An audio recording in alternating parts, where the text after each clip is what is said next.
Mona. Donc, je suis motivatrice de masse et coach libératrice de destinée. Je voudrais vous parler d'un thème qui s'appelle « Arrête les excuses et prends tes responsabilités ». C'est vraiment quelque chose, en fait, le fait de toujours avoir des excuses, c'est un fait qui dure depuis le temps des temps, depuis l'éternité. Lorsque l'on lit le livre de Genèse, la Bible, on se rend compte que déjà les premiers hommes avaient tendance à toujours remettre la faute sur les autres. Quand on prend le cas d'Adam et Ève, alors lorsque Ève a donné la pomme, le serpent est venu tenter Ève et puis elle a donné la pomme à Adam. Alors quand Dieu est venu voir Adam, mais qu'est-ce qu'il a dit? Un de l'enceinte, il a dit non, que non, c'est de la cause de la femme que tu m'as donnée. Donc vous voyez bien que déjà dès le départ, en fait, il ne s'est pas remis en question. Il ne s'est pas demandé, ok, elle n'a pas mis la pomme de force dans ma bouche. Elle ne m'a pas obligé à pouvoir manger cela. Mais automatiquement, il fallait toujours mettre une personne devant. Il fallait accuser une personne parce que les gens n'aiment pas prendre responsabilité de toutes les décisions qu'ils prennent en fait. Ils aiment toujours trouver une personne qui va les décharger. Ils veulent se décharger sur une personne. Mais en fait, c'est une illusion. Parce qu'en fin de compte, elle ne tape pas à la personne comme on va prendre le cas de Ève. Ève n'est pas partie prendre, je sais pas moi, un couteau. À l'époque, il n'y avait pas de fusil. Disons qu'on est maintenant. Elle n'est pas allée prendre un fusil pour dire à Adam, écoute, si tu ne manges pas cette pomme-là, tu vas mourir. Non. En fait, il avait le choix de pouvoir dire, non, Dieu m'a dit que je ne mangerai pas de ça. Donc, en fait, on lui a proposé, mais il a accepté. Il y a quelque chose qui s'est passé. Donc, en fait, dès lors qu'on te propose quelque chose, dès lors que tu acceptes, toi-même, tu es responsable de ce qui est de la suite des événements. C'est simple. Même en ce qui concerne ta destinée, ton avenir, tu peux écouter toutes les vidéos qu'il faut. Tu peux voir tous les grands hommes politiques qu'il faut. Tu peux admirer toutes les stars qu'il faut.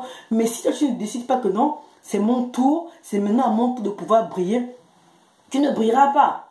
Tu ne décides pas que non, ok, j'en ai assez écouté, maintenant c'est à mon tour de pouvoir dire comment je vais faire et de mettre des moyens en place pour pouvoir avancer sans pourtant dire « Oh non, si je suis là, c'est parce que tel m'a empêché, c'est mon grand-père au village, oh oui, il a fait des choses pour que je ne puisse pas avancer. » Oui, c'est toujours comme ça. « Oh, si je ne suis pas passé en classe supérieure, si j'arrive je traîne parce que tel grand-père, tel oncle, tel ceci. » Non. Maintenant, on va un peu arrêter de penser au grand-père, à l'oncle, à ton du village, ou bien au diable. Toi-même, quelles sont les responsabilités que tu prends par rapport à ta vie? On va parler des personnes que je crois que tu as entendu. Si on prend le compte de Joyce Meyer, parce qu'il y a beaucoup de personnes qui disent non, j'ai été violentée. C'est vrai, c'est vraiment pas bien qu'on puisse te violer quand tu étais jeune.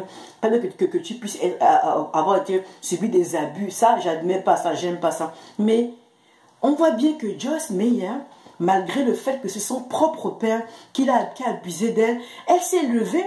Elle a fait confiance en Dieu et maintenant elle s'est servie de son histoire pour impacter le monde entier. Joyce Meyer a été guérie de cela. Son père même a accepté Jésus. Hein? Et donc en fait cette histoire était un tremplin pour qu'elle puisse en fait accomplir le but de Dieu pour lequel elle a été créée. Il y a beaucoup de femmes qui en se référant à son histoire de viol sont levées et décident que cette fois-ci moi aussi je vais arriver, j'arrête de me plaindre. Si on parle de comment on appelle ça, de Nelson Mandela, oh, tu peux dire, oh j'étais en prison, ma vie est finie. Nelson Mandela était en prison, il s'est relevé, il était le président de l'Afrique du Sud. Il ne s'est pas contenté, il avait des idées, il avait une vision en lui, il a continué malgré le fait qu'il était en prison. Il a mis en place des actions pour pouvoir aller là où il voulait aller et ça a marché. Si tu parles de qui? Tu parles de Barack Obama. Tu peux dire, oh, je suis noir. Parce qu'il y a tellement de gens qui disent, oh, ma peau, je suis noir, je suis ci. Non. Barack Obama était noir, mais ça ne l'a pas empêché d'être le président des États-Unis. Donc, je ne vois pas pourquoi à chaque fois, on cherche des excuses pour dire qu'on ne peut pas aller de l'avant. Non, ça, c'est pas possible. Parce que réconsidérons ces personnes-là, tu vois bien que ils avaient soi-disant, parce que moi j'appelle soi-disant des handicaps, visibles ou invisibles, mais ils sont servis de cela pour que ça puisse être un tremplin pour les amener vers le haut. C'est comme si en fait, si tu veux, leur histoire était un trampoline. Ils sont mis dans un trampoline là, leur histoire, ils ont jumpé, ils ont sauté dessus et ils sont arrivés là où Dieu voulait qu'ils soient. Quand on parle, tu peux dire, oh là maintenant, j'ai atteint la quarantaine et tout, oh j'ai 65 ans. Mais regarde un peu, tu connais en fait les KFC.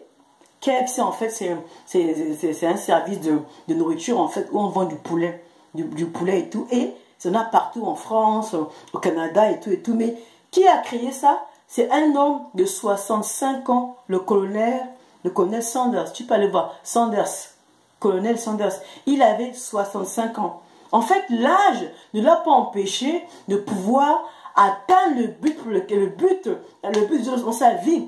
Et on voit ces chaînes alimentaires partout dans le monde. Il avait une recette à lui. Qu'est-ce qu'il a fait? C'est une recette en fait de ses grands-parents. Et il s'est rendu compte que c'était bon. Il a commencé à la faire à la maison, la faire goûter à d'autres restaurants. Et d'autres ont accepté de le prendre. Et c'est comme ça qu'après il a ouvert sa chaîne. Donc en fait, la vieillesse ne peut pas être une excuse pour ça. Si on parle en fait d'handicap, on parle de Nick Vujicic.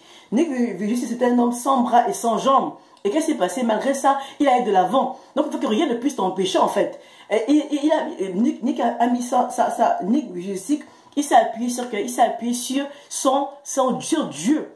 Il n'a ni jambes, ni bras. Mais malgré ça, il est un orateur, il va partout, il fait des conférences dans le monde entier et on l'entend. Donc en fait, ne prends pas l'excuse de handicap, l'excuse de la couleur de la peau, l'excuse de l'âge, l'excuse du viol, toutes les excuses pour pouvoir excuser ta paresse ou excuser le fait que tu ne veux pas aller plus loin. C'est pas quelqu'un, il s'agit de toi. Jusqu'à quand en fait? Vraiment, c'est ce que j'avais à vous dire. Donc, arrête les excuses et prends tes responsabilités. Merci beaucoup. Que Dieu vous bénisse. Au revoir.